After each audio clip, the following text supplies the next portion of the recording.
Hello and अस्सलाम वालेकुम everyone, welcome back to another video. Hope you all are doing well. आज की video में हम डिस्कस करेंगे कि इंग्लिश का ग्रामर सिलेबस क्या है और कहाँ से करनी है ग्रामर और कौन कौन से टॉपिक्स इंक्लूडेड हैं। So let's get started. हमारे पास जो इंग्लिश की बुक है उसी में आपकी सारी ग्रामर ऑलरेडी मौजूद है। आपको कोई XYZ जगहों से करने की नीड नहीं है।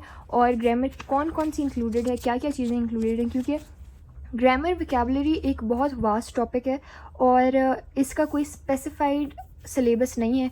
मतलब ये बहुत वास्ट टॉपिक है, इसमें आप जितनी चीज़ें करना चाहें कर सकते हैं क्योंकि बहुत ज़्यादा वास्ट है। तो आपको तैयारी के लिए एक प्रॉपर गाइडलाइन और एक लिमिट चाहिए कि यहाँ से यहाँ तक आपकी ग्रामर है, वरना आप जो है ना ऐसे ग्रामर नहीं कर सकते क्योंकि it will become endless topic for you. So first of all we are going to open the book और हमारे पास ये सारे जो है ना हमारे टॉपिक्स हैं जो कि इंक्लूडेड हैं। इसी में हमारी सारी ग्रामर है, आपको यहाँ से पता चलेगी। यहाँ पे आपको नज़र आ रही होगी वोकैबुलरी एंड ग्रामर की हेडिंग। ये जो आपके पास जितने टॉपिक्स इसमें गिवन हैं, gerunds, tenses, aspects of time, parts of speech, ये सारे वर्ब्स, एडजेक्टिव, प्रोनाउंस, ये सारे जो आपको यहाँ पे नज़र आ रहे हैं ये आपके ग्रामर टॉपिक्स हैं।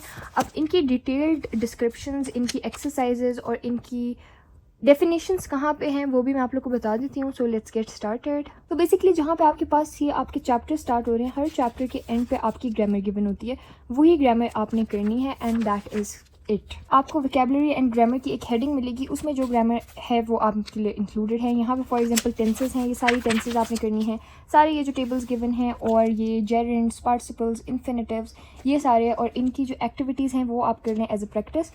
ये आपके नोट्स हैं जो चैप्टर एंड में हैं और आपके पास एक्सरसाइजेज भी उधर ही गिवन हैं। इसी तरह हम चैप्टर 2 के एंड पे देख लेते हैं। चैप्टर 2 के एंड पे हम जाएंगे तो यहाँ पे अगेन वोकैबुलरी एंड ग्रामर के एक हेडिंग है और उसके बाद आपको पार्ट्स ऑफ स्पीच नज़र आ रहे हैं, noun, adjective, adverbs, verbs, prepositions, pronounce.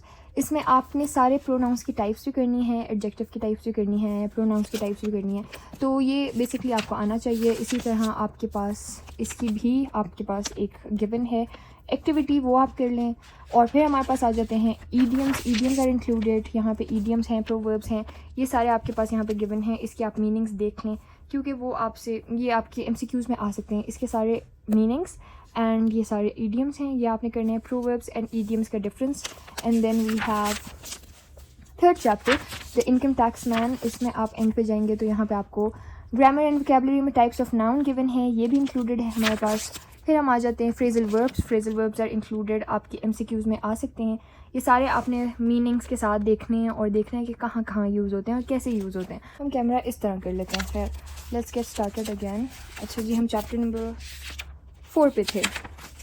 4 पे हमारे पास ये पार्ट्स ऑफ स्पीच आ जाते हैं। इसी तरह इसकी एक्टिविटी है, ये वर्ब टाइप्स हैं सारी हमारे पास और इसकी डेफिनेशंस हैं। Then we have chapter number 5 the blanket और इसमें हमारे पास आ जाता है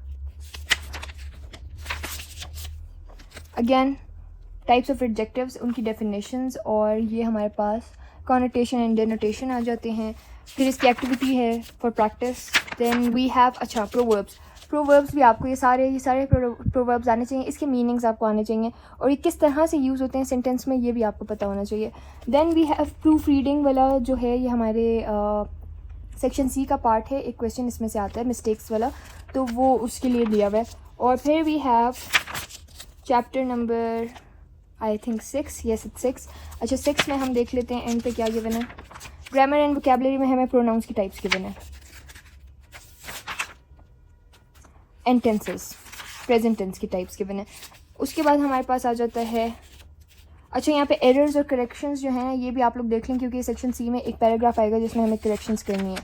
मॉडल पेपर में मैंने बताया हुआ है, वो इंशाल्लाह मैं अपलोड कर दूँगी। टोबैको एंड योर हेल्थ वाले टॉपिक पे आ जाते हैं। इसके एंड पे देखते हैं ग्रामर में क्या है। अच्छा प्रेपोजिशन है, पार्ट्स ऑफ स्पीच का प्रेपोजिशन वाला पार्ट है और past tense and prepositions.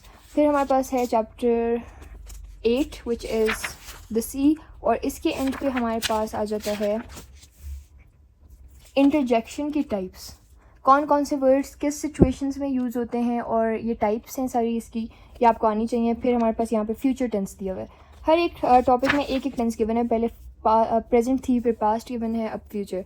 Then we have first year at Harrow, it is chapter number 9 and then we have grammar के लिए इसमें हमारे पास कंजंक्शंस हैं, टाइप्स ऑफ कंजंक्शंस हैं और ये तीनों टाइप्स हैं कंजंक्शंस की और ये वर्ड्स हैं कंजंक्शंस के जो यूज़ होते हैं। Then we have adverbs and their types and their definitions and examples. कौन से एडवर्ब कहाँ यूज़ होते हैं और कौन से वर्ड किस एडवर्ब के लिए कब इस्तेमाल होते हैं और इसकी डेफिनेशन क्या है, और इसकी यहाँ पे ऑब्वियसली हमें एक्टिविटी भी गिवन है।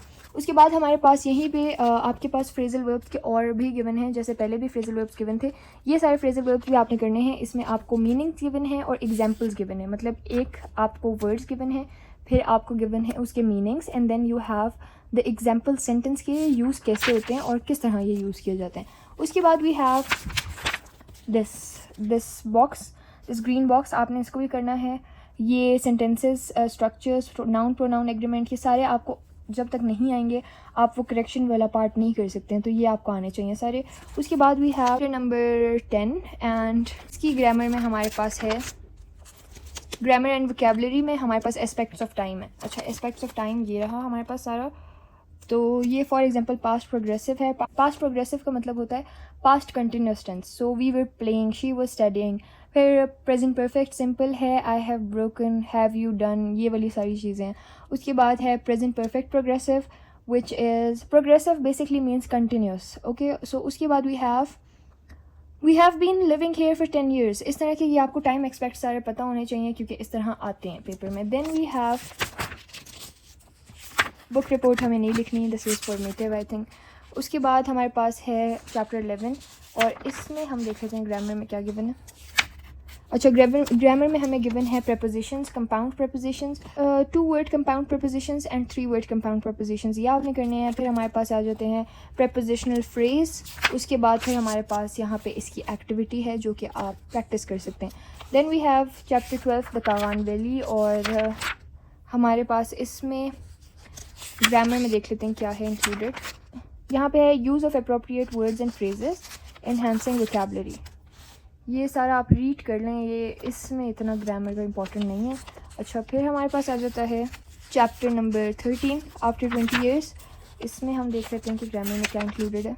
ग्रामर में हमारे पास इंक्लूडेड है ट्रांजिशंस बिगिनिंग के लिए हम कौन कौन से यूज़ करते हैं, और फॉर द मिडिल कौन से यूज़ करते हैं, एंड के लिए कौन से यूज़ करते हैं, कॉन्ट्रास्ट के लिए कौन से, इलस्ट्रेशन के लिए कौन से, ये सारे कॉज इफेक्ट कंपैरिजन, ये वर्ड्स आपको पता होने चाहिए कि कौन सा वर्ड किस सिचुएशन के लिए यूज़ होता है, क्योंकि मॉडल पेपर में हमें सिचुएशन गिवन होगी, वर्ड हमें खुद यूज़ करना है अप्रोप्रिएट। तो फॉर एग्जांपल आपको एक ब्लैंक गिवन होगा, उसमें लिखा होगा कि यहाँ पे आपने बिगिनिंग का प्रपोजिशन यूज़ करना है, तो फिर आपने सोचना होगा कि बिगिनिंग के प्रपोजिशन में से इन सारे वर्ड्स में से आपने कौन सा यूज़ करना है। So make sure to know कि आपको पता होना चाहिए कौन सा वर्ड बिगिनिंग का है, कौन सा किस सिचुएशन के लिए है और कब यूज़ होगा, this is important। then we have clauses and conjunctions, again grammar का पार्ट है, ये important है, ये करना है। then we have pairs, functions and examples, ये भी आपने करना है। both and कब और कहाँ यूज़ होता है, इसका फंक्शन क्या है और इसकी एग्जाम्पल क्या है। फिर again we have either or, neither nor, no sooner than, hardly, when, as much as, just as, so, if, then, not, but, whether और, नॉट ओनली बट ऑल्सो, ये सारे वर्ड्स जो है ना पेयर्ड फॉर्म में है, और ये पेयर्स का फंक्शन क्या है, कहाँ यूज़ होते हैं और इसकी एग्जांपल्स क्या हैं। और ये सारी चीज़ें इसलिए भी इंपॉर्टेंट है क्योंकि आप अगर अपने ऐसे में ये सब यूज़ करेंगे तो बहुत अच्छा इंप्रेशन पड़ता है, so you should know these. Then we have chapter number 14 solitary reaper, and we have grammar portion, इसका क्या है देख लेते हैं। ग्रामर में हमारे पास ये पोएटिक डिवाइसेस हैं। पोएटिक डिवाइसेस आपने देख लेंगे क्योंकि जो आपका पोइट्री वाला सेक्शन पेपर में आएगा ना उसमें वो आपसे पूछ सकते हैं पोएटिक डिवाइसेस, तो ये आपको आनी चाहिए।